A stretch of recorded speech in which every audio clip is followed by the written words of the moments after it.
अस्सलाम वालेकुम।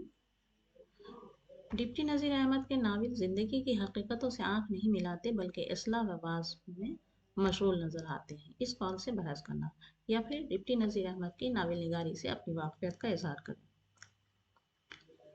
गैर मुल्की इक़्तिदार और मगरबी तालीम व तहज़ीब के असर से हिंदुस्तान की माशरती ज़िंदगी में जो तब्दीलियाँ रूनुमा हो रही थी, 1857 ईस्वी के बाद वो एक वाज़ेह सूरत में सामने आ गई। चूँकि इस अहद के अदीब अपने ज़माने की इस्लाही तहरीकों से मुतासिर थे, इसलिए उनकी तसानीफ में अदब की इस्लाही और समाजी अहमियत का तसव्वुर उजागर हो रहा था। उर्दू में भी इसी ज़माना में नज़ीर अहमद के हाथों नावल का आगाज़ हुआ। इस ज़मन में तहक़ीक़ी मशग़ाफ़ियाँ शबाब पर हैं। बाज़ मुहक़्क़िक़ीन नज़ीर अहमद के नावल मिरातुल उरूज़ को उर्दू का पहला नावल करार देते हैं, तो बाज़ ख़त तक़दीर को, बाज़ शाद के नावल सौत ख़याल को। इन बहसों से क़तई नज़र इस हकीकत से इनकार नहीं किया जा सकता कि डिप्टी नज़ीर अहमद उर्दू के इब्तदाई नावल निगारों में सरफहरिस्त हैं, जिन्होंने उर्दू अदब में नावल निगारी की बुनियाद डाली और उसे फ़रोग़ दिया। मिरातुल उरूज़, बनातुन नाश, तौबतुन नसूह, इब्नुल वक़्त, मज़ात आम और रोयाए सादका जैसे नावल उनके कलम का अतिया है। नज़ीर अहमद को अंग्रेज़ी ज़बान पर दस्तरस हासिल नहीं था, मगर वो अरबी फ़ारसी में कामिल थे। इस्लाह वाज़ उनकी घुट्टी में पड़े थे, इसलिए उनके नावल अपने नुक्ता नज़र को वाज़ेह कर देते हैं। उनके नावलों में मकसदियत इस कदर नुमायाँ है कि बाज़ औक़ात उन्हें नावल कहने को जी नहीं चाहता। जगह जगह नसीहत के दफ्तर का मौका मज़हब व अखलाक के लेक्चर उनके नावलों से दिलचस्पी का आंसर ख़त्म कर देते हैं। लेकिन चूँकि इस अहद में नावल निगारी अपने इब्तदाई सफ़र में थी, इसलिए ये इस अहद उस अहद के मिजाज व माहौल से मुनासिबत रखता है और उसे यकसर फरामोश नहीं किया जा सकता।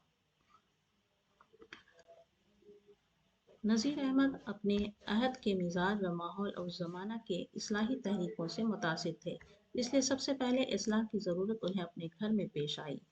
उनकी बच्चियाँ जब लिखने पढ़ने के काबिल हो गईं तो उर्दू में कोई किताब ऐसी नहीं मिली जो उन्हें अमूर खानादारी और आम अखलाकियात का दर्स इस तरह देती जिसमें उनकी कम उम्र बच्चियों को दिलचस्पी भी होती। चुनांचा नज़ीर अहमद ने खुद एक किस्सा कहा, जिसके अज्जा वो रोज़ाना लिखकर उन बच्चियों को पढ़ने के लिए देते थे। यही अज्जा मुकम्मल होकर मिरातुल उरूज़ के नाम से शाये हुए और लेफ्टिनेंट गवर्नर यूपी ने उस पर उन्हें इनाम भी दिया। अब क्या था, इधर इस्लाह मजहब व माशरत का शौक और उधर इनाम का ज़ौक़। मौलवी नज़र अहमद ने कई नावल लिख डाले। बनातुन नाश, तौबतुन नसूह, इब्नुल वक़्त, महसनात अयामी और रोयाए सादका सब इस ज़ौक़ व शौक़ का नतीजा है। मौलाना ने अपने नावल मिरातुल उरूज़ में नए तालीमी रुझानात और मगरबी तहज़ीब के पस मंज़र में अमूर खानादारी को मौज़ू बनाया। इसमें एक मुअज़्ज़ज़ मुसलमान ख़ानदान की प्राइवेट ज़िंदगी का किस्सा है। किस्सा का माहौल सिर्फ इस कदर है कि एक जाहिल बेपढ़ी लिखी लड़की एक शरीफ घराने की तालीम के ज़रिया से क्यों कर बदल गई। ये किताब हिंदू और मुसलमान दोनों में बेहद मकबूल हुई, लेकिन मिरातुल उरूज़ इस कदर इस्लाही बन गया कि मौलाना ने इस नावल को बड़ी लड़की की शादी में जहेज में दिया। मिरातुल उरूज़ में असगरी की शादी हो जाने के बाद दूरांदेश खान ने जो खत लिखा है वो ब्याही हुई लड़कियों के लिए बड़ा सबक आमोज और उम्दा नसीहत से पुर है।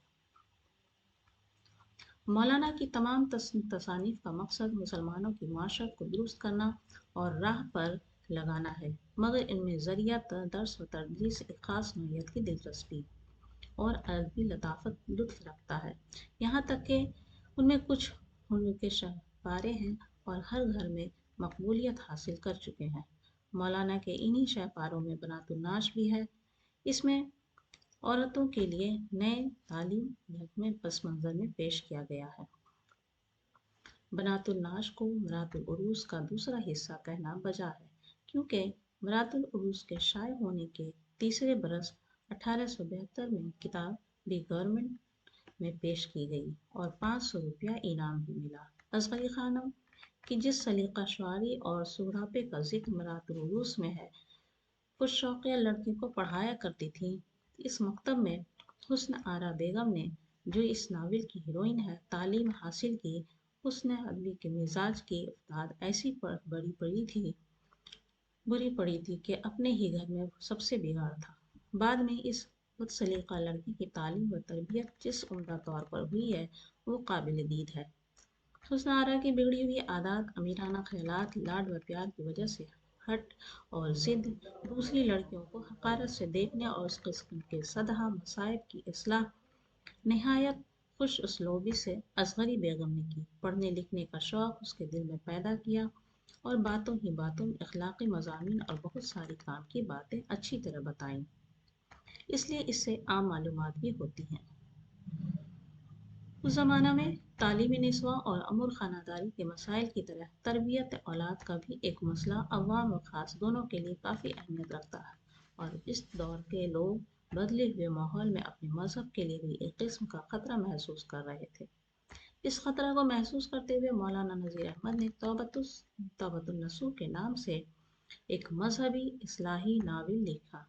इस नावल के मौजू के मुतालिक मौलाना ने बताया कि तरबियत औलाद का कोई ख़ास नक्शा पेश नहीं किया। इस तसनीफ़ के ज़रिया वो ज़िंदगी के चंद नसीहतमंद अखलाकी कदरों को उजागर करना चाहते थे। आज नज़र में ऐसा मालूम होता है कि वो महज नमाज व तहारत पर ही जोर दे रहे हैं, लेकिन गौर करने पर मालूम होता है कि वो अखलाकी कदरों की कोशिश में भी सरगर्दा है, क्योंकि क्योंकि पादरी से भी अगर अच्छी और नेक तबीयत की तरबियत है तो उससे इस्तेफादा करने में कोई मज़ाक़ा नहीं समझते। वैसे वो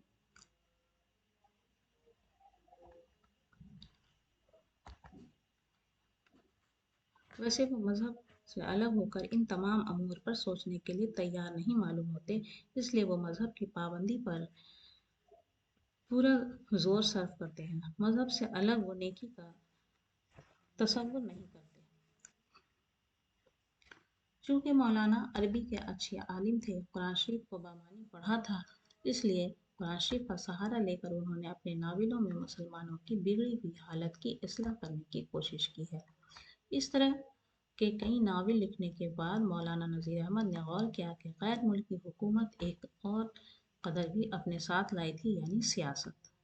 उस वक्त हर फर्द के सामने दो मतजाद राहें थीं, एक इस्लाम की राह और दूसरी ब्रिटिश हुकूमत की राह। इन दोनों राहों के दरमियान एक राह तलाश कर लेना अशद ज़रूरी हो गया था। इसके लिए उन्होंने एक सियासी नावल इब्नुल वक्त लिखा। इस किताब की निस्बत बाज़ लोगों का ये भी ख्याल है कि इसमें मुसन्निफ़ ने खुद अपनी ही सरगुज़श्त अफ़साना के किरदार में बयान किया है। चूँकि मौलाना का ख़ास मकसद मुआशरा की इस्लाह था और उस वक्त वज़ा ज़ाहिर लिबास और तर्ज़ व तमद्दुन में अंग्रेज़ों की तक़लीद से माशरा में बुराइयां फैल रही थीं, उनको दूर करना मौलाना ने अपना फ़र्ज़ अव्वलीन समझते हुए इस नावल की तसनीफ़ किया। नावल में हुज्जतुल इस्लाम मुसन्निफ़ के गुफ्तगू, वाज़ व नसीहत से भरी हुई है। हुज्जतुल इस्लाम को रोकने के लिए जब इब्नुल वक्त ने जोर दिया तो हुज्जतुल इस्लाम ने कहा, बात यह है कि मेरे यहाँ ठहरने से तुमको भी तकलीफ होगी और मुझको आसाइश नहीं मिलेगी। इब्नुल वक्त ये सुनकर इब्नुल वक्त कहता है कि आप मेरी तकलीफ का ख्याल न कीजिए और अपनी आसाइश के लिए बेतकल्लुफ जिस तरह कहिए इंतज़ाम कर दिया जाएगा। हिजतुल इस्लाम कहते हैं कि तुम किस किस बात का इंतज़ाम करोगे। अव्वल तो मेरी नमाज ही का ठिकाना नहीं, जिस कमरा में जाओ तस्वीरें, बंगला क्या है खासा बुतखाना है। फिर तुमने कुत्ते इस कसरत से पाल रखे हैं कि अजान तक के देने का हुक्म नहीं, और जब तक मस्जिद में जमात के साथ नमाज न पढ़ो मेरा जी खुश नहीं होता। मैंने उतरने के साथ ही पहले तमाम बंगला को मैंने उतरने के साथ ही पहले तमाम बंगला को अंदर बाहर से بالتفصیل دیکھ لیا ہے. تم سمجھو تو میں ایک دن بھی ایسے مکان میں گزر نہیں کر سکتا. مجھے کسی طرح کا سویتا دکھائی نہیں دیتا. مولانا کے بعض ناولوں میں اہم معاشرتی مسائل کو دلچسپ فرضی قصوں کے ذریعہ اس طرح پیش کیا گیا ہے کہ کسی کڑوی دوا کو حلق کے نیچے اتارنے کے لیے اس پر شکر لپیٹ دی جائے. اس طرح مولانا کے اور اس طرح مولانا کے ایک اور اہم ناول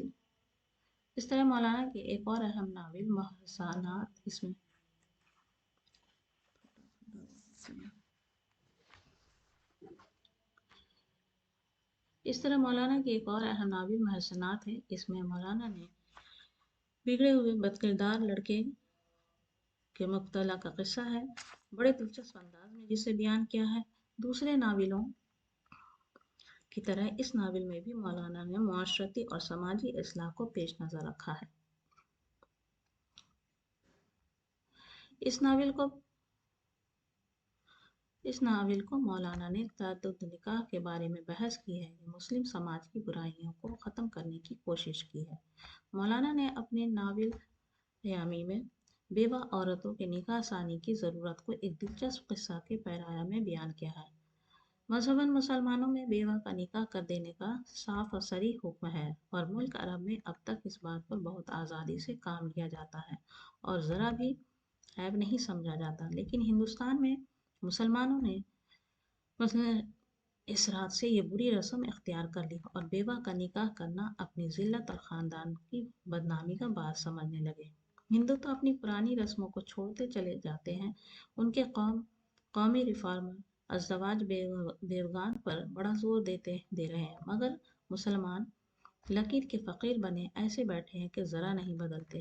معمولی لوگوں میں بھی تو بیوہ کا نکاح کر بھی دیتے ہیں لیکن بڑے لوگوں میں اب تک یہ خیال ہے کہ کسی شریف گھرانے کی لڑکی اگر دوسرا نکاح ہو جائے تو ساری برادری میں عزت دھول ہو جائے. مولانا حالی کی مناجات بیوہ پڑھنے کے بعد ہر انسان بیواؤں کے حال زار پر آنسو بہاتا ہے. اس لیے مولانا نے بھی اس ناول میں بیوہ کے نکاح کی ضرورت کو ایک دلچسپ پیرائے میں بیان کیا ہے. اس کے بعد ہے رویائے صادقہ. مولانا کا آخری ناول ہے. اس میں اہل اسلام کے کچھ مذہبی عقائد کی بحث کا ایک دلچسپ مکالمہ کی صورت میں کی گئی ہے. یہ حقیقت میں مولانا کے مذہبی عقائد کا ایک جامع مجموعہ ہے. اس میں یہ بات ثابت کی گئی ہے کہ سچا اسلام بالکل عقل کے مطابق ہے. اس میں شکوک و شبہات کا دخل نہیں. الغرض مولانا کے تمام ناولوں میں ان کی مقصدیت اس قدر نمایاں ہے کہ بعض اوقات انہیں ناول کہنے کو جی نہیں چاہتا. جگہ جگہ نصیحت کے دفتر، موقع بہ موقع مذہب و اخلاق کے لیکچر ان کے ناولوں سے دلچسپی کا اثر ختم کر دیتے ہیں. وہ تو کہیے ان کا زور بیان ہے زبان و محاورہ پر قدرت اور کہیں کہیں مزیدار فقرے جو ان کے وعظ کو صبر سے پڑھ لینے دیتے ہیں. اس کے ساتھ ہی ساتھ مولانا کے تمام ناول پڑھنے کے بعد واضح ہوتا ہے کہ ان کی زندگی کے حقیقی واقعات پیش کیے جاتے ہیں. ان کی کامیابی کی سب سے بڑی وجہ یہ ہے کہ وہ قصہ کی دلچسپی کو برقرار رکھتے ہیں ساتھ ہی ساتھ جزیات پر گہری نظر رکھتے ہیں.